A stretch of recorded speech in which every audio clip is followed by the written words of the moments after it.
Ashama akkam jirtu fayyaa keessanii nagaa keessanii nageenyiif araarri waaqayyoo ilma jirtanitti isiniif haa baay'atu daawwattoota koo kabajamtoota koo jirtu isin annagaa kooti kooftaa kooti haa galatu mataa kana waan guddisu natti maa jetti tigiste jechuudha oduma jettu guddatee fi zuu ta'eef jechuudha anaafis oduma jedhu naa guddataa jira matichi mataa koo duriitti naa deebi'uuf isiniin jedha. Amma waa'ee mataa koomitanii naasa'uu dhufe waa'ee tiriirantii Oromoo wayiinimmoo nama saba guddaa qaba jedhee haasa'aa ture waa'ee Raachee Tasfaayee xiqqashuu tokko daqiiqaa xiqqashuu tokko irratti haasa'uu dhumaan dhufe malee mandara warra tiiktookii kanatti waan haasa'amuu waan deemamuu waan jiru garabbii nama qaanessa. Suma dhugaa kun nama qaanessa maaliif hojjetan waan qaanidha suma dhugaa kuututi mucaan kuni geemiin taphadha jedhe malee gadi bayeetoo na gargaaraa nan beelayee nan rakkadhee nan dheebodhee siniin hin jenne bara beera saayyuu bara dheebuu saayyuu bara rakkina saayyuu akkaataatti darbe inni mataansaa gadi bayee dubbateera. Odoo yeroo san gargaartaniitu ta'e odoo yeroo san rakkoon inni keessa darbe san gargaartaniitu ta'e maal gootu mucaa kana har'a mucaan kun geemiin taphadha jedhe malee waan biraa maal jedhe saba eenyu tuqe ganda eenyu tuqe ganda eenyus dhaqe suma dhugaa meesti warri daawwattoonni kuna jala jirtanii dhugaanuma isaa dubbanname dhusuma dhugaa isaa dubbanna jechuudha ganda warra eenyu dhaqe mee eenyuun tuqe mee raachuun gadi baheetoo namanni bakka kana jedheetti dubbate bakka kana jedhee ganda kana jedheetoonni dubbate dhageessanii beektu ani mucaa saba kanaati mucaa isin dammaa faannaniin na guddiftani mucaa kanadha jedhee oggaa siniin dhaadatu oggaanni lammii kootina jedhee siniin dhaadatu malee oggaanni gandatti galu argitaniittu ani nagarre karaa gama kooti suma dhugaa koo siniin jedha ani gara gandatti galuusaa gamaatti galuusaa inagarre nama mucaa kana immoo seenaasaa dhageenyee namoonni mimmaan keenyan dhagalaaf ni jiru namoonni boonyeef hin jiru namoonni nuyi wayyoo raachuun jenneef hin jiru. Mucaa waggaa 5 abbaasaa dhabe mucaa waggaa 11tti haadhasaa dhabe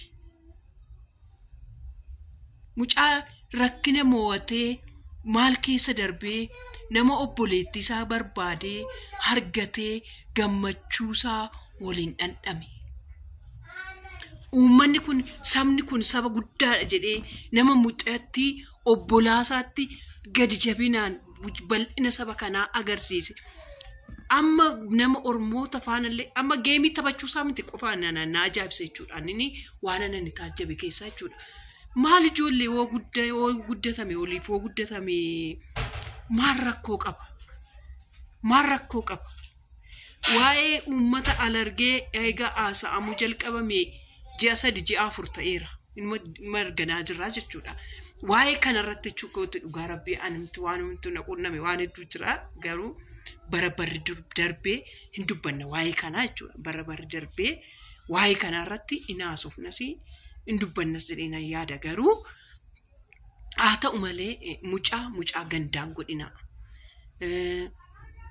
fakkeenyaaf jechuudha warroonni haadha raachuu gadi garagalchitanii tiiktook irratti obboleettii faana arrabsitanii lapheedhuma akkamii haadhan qabdanii obboleettiin qabdanii raachuu mataasaa gadi garagalchitanii mataadhuma isaa isumaan arrabsitanii maaltu haadha duutee boolla keessa jirtu haadha duutee boolla keessa jirtu gadi mataadhaan garagalchitanii arrabsuun beekumsa miti isin xiqqoodha warra akkas gootan sun xiqqoota isin sammuun keessanis xiqqoodha yaanni keessanis xiqqoodha obboleettirraan dhalannee haadharraan dhalannee ati haadha miti ati obboleetti miti boru maal taata boru haati kee odoo akkasitti gadi garagalchamtee arrabfamte maaltu sitti dhaga'ama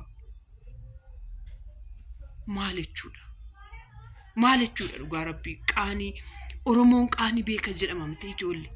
Sababa biraamiti barkwaan arrabsaa jiru. Sabni biraa odootti bu'ee koo sirriidha. Inni hunduu keenya ma eenyutti harraka amma? Ofi kottan haaramoo eenyutti harraka amma? Deemtanii gandaan ol qoodutti dhufamamoo meenatti maa? Kun ko deemamee ko ganda ol gashaa jirtu bar. Yaada kana keessa baa maal taatan? Ganda keessa ol baasaa maal jechuudha? Isuma dhugaa ganda keessa ol baasaa gandi hin barbaachisu. Maal sin godhe mucaan? Yaa Rabbi tokkichaa. Isa warri jaalattanii dhaqaa geemi maaloo dhaamu anisuma dhugaa kootee jechuudha. Oduu amma mucaan kun mo'atame mucaan kun saafi saba bal'aa qaba dhugaa Rabbi sabni bal'aan baay'een jechuudha. Hormayyuu an Oromoon taaneyyuu raachuu guyyaa raachuun koo taphni isaa birqii miti bar. Kaleessa galgala jechuudha. Kaleessa galgala mucaa taa'ee naahum faana jechuudha. Taraa geemii taphatee guyyaadhaan taphata bar mucaan isaa birqii miti bar. Akkuma geemii guddaatti taphata bar. Isaaf koo waan addaa yaa'u maalumaaf iyyuu takka galeeyyuun beeku. Maaliif itti galtee gurbaan nan araachuu? Gaawwee guyyaadhaan galgala liifii keen taphatta geemii keen taphatta. Isumaan iddootti fuftee iyyuu gaariidha. Garuu immoo baga taphatte. Baga immoo nan taphadhayyuu jette. Diina keef ansi jaalatuuf ansi jaalanne adda baaftee barteetta. Kanadha karaa tokkoon ani tapha bagayyuu nan taphadhee malee. Mucaan kun akkasumattiyyuu nama jira kanatti guyyaadhaan nama taphataatu jiraatudha jechuudha. Dhugaa Rabbiin siniin jedha jechuudha. Innaa yaa uummata nanaa gandattoo lingashinaa sin nu saba bal'aa keessa dhalannee saba guddaa keessa jirra. Dhugaa Rabbii hundumtiyyuu warra arrabsitanis nuuf lammii keenyadha. Warra arrabfamtanis nuuf lammii keenyadha. Waliin arrabsina. Gandattoo lingashinaa. Ganda keessaa ol baasaa. Suma dhugaa kun siniin jedha. Ganda keessaa baa. Ganda keessa galuun uumaan barbaachisu. Bu'aas hin qabu. Uummanni argees gargaaramuu qabu. Gargaaramu. Namoonni bakka jettaniitu mana keessan banattanii teessanii warroonni uummataa argee gargaaruu qabna jettan teessanii walitti qabamtanii koo gargaaruu hin dandeessu. Ani uummataa argee gargaaruu barbaade uummataa argee gargaaruu bira dhaqa. Arraachuu taphachiisuu barbaade raachuu bira dhufa. Kunis hin danda'ama bar. Isuma dhugaa. Mucaanumti kuniyyuu immoo maalama bakkeetti ol baaftanii wal arrabsitanii wal saaxiltan immoo karaa keessaa raachuu dabarsi sagantaan kun darbu jettanii haasofsiisuu hin dandeessanii. Darbu bakka uummata keenya gargaarree ji'a tokko ji'a lamaan booda hin taphattan jettanii yoommoo ta'ummoo bakka ushettaniitu immoo teessanii isinis mana keessan saaqqattanii teessanii too uummatoota gargaaramuun gargaartanii. Maaltu ajandaa olii kennuu barbaachise? Maaltu ol arrabsuun? Maaltu gandaan ganda keessa ol gashuun sin gashi? Gakka jaalattan akka barbaadan hin gootanii. Kanuma siniin jechuu dhufee nageenyi keessa naa baay'atu. Yoon dogoggoreessi afuunaan jedha. Dhugaa Rabbi ani waan namarratti haasa'uu hin jaaladhu. Ani maraatuun makoorratti qoosuu waan akkasii kanan jaaladha malee ani namarratti haasa'uu hin jaaladhu. Namaanis jaajechuus hin jaaladhu, dhiisechuus hin jaaladhu. Maaliif hojjettan ani qalamii mataa kootiin qaba wayin immoo waan mataa kootiin qaba mucaa kootiin qofan hojjechuu barbaada. Yaa uummata nana dhugaa Rabbii isuma dhugaa koo siniin jedha ol jaaladha. Baraan mam jiraannuuf guyyaa akkam jiraannuuf har'a na agartanii boru na dhabuu dandeessu baran waan iyyuu jechuudha. Har'a mucaa kana argatanii boru dhabuu dandeessu bara jechuudha. Tijjibtiidha. Waan darbuuf waan biyya lafaa kanaaf waliin lollinaa, waliin arrabsinaa, warirratti enduulinaa. Suma dhugaa kun siniin jedha. Namnumti qaba. Maal addunyaa kana yoo akkam baay'ate koo waggaa 80 irra jiraanna dachee kanarra. Isayyuu isa Waaqayyo isa eebbise, isa Waaqayyo isa gargaaretu waggaa 80 addunyaa kanarra jiraata. Ana mana ngeenyeyyuu meeqatu jiru. Ankanuma nagarreeyyuu meeqatu jiru.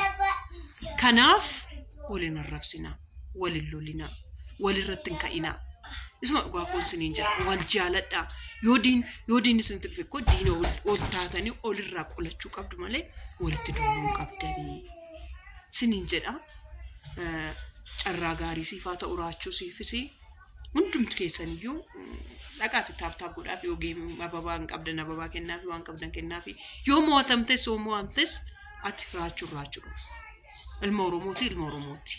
Bakka namni sii kennee sirraa fudhatu hin jiru. Waan barbaadde ta'e sabichaan miti